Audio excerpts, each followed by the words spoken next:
again and again recognize, no, I have just slipped into the idea that I am the person. I cannot be the person. In that situation which made you slip, experiment and see, immediately experiment and see. However dramatic the situation might be with your beloved at that moment, experiment and see, can I really touch this beloved? Can I really hear? Can I really smell this beloved? Whatever is going on in this situation, can I really perceive, or am I only knowing the perception? Am I really the person? Then challenge yourself. Am I really speaking, or am I only knowing what speech is happening? Then challenge yourself. Am I really doing the action with the beloved, or is it happening and I am just knowing after it is happening? At that moment, knowledge needs to be applied. No point sitting on a Sunday class like this in Advaita group. Very easy to apply right now. Right there and then you challenge, am I this person? Do you get it? So you have to take this into your entire week and experiment again and again and again. At home, with friends, with strangers in a grocery store where you don't know anybody, with strangers, with your attachments, go shopping. Really, am I this person? Can I really enjoy this item that I have picked from the shelf? I want to possess this right now. You have Thanksgiving coming up, very good opportunity. Go purchase that thing that the body mind is craving for. And see, can I really enjoy this? Can I really relish this thing? Can I really feel satiated with this? Stand there in that whole Thanksgiving frenzy where people are like feverish to buy. Recognize that the feverishness is collective. The feverishness to possess, the desire to possess something. The something is important.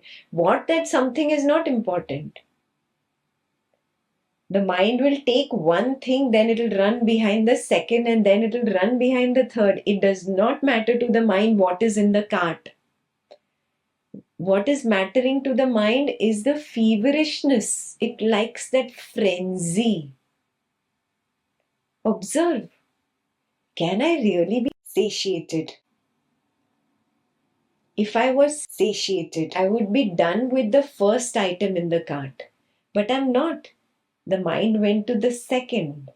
Means what is happening here? Oh, I, the witness, am trying very hard right now to be the person that will love this object, that will enjoy this object, that wants to possess this object. But there is something in me that already knows the truth, that I can never be content or satiated with this. And that is why it goes to the second object, and then it goes to the third object. It's just filling up the cart.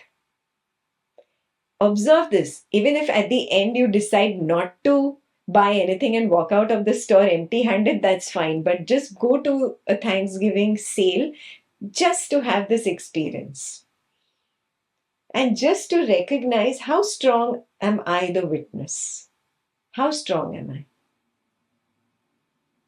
Yeah? Or how weak am I? So experiment with yourself and see this truth. Those who are outside the country and don't have Thanksgiving sales, just go to any sales. I'm sure there are sales in every country around the world right now.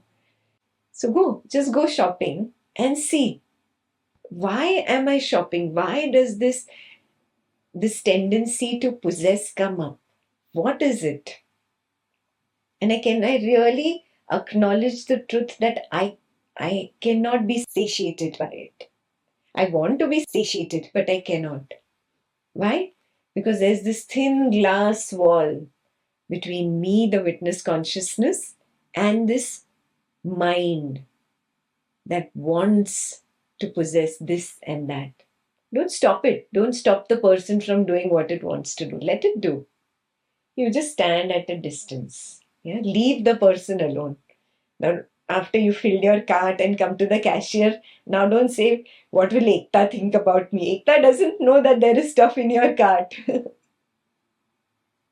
Yeah, please leave the person alone. If the person wants to buy that whole cart, let it buy that cart full of goodies.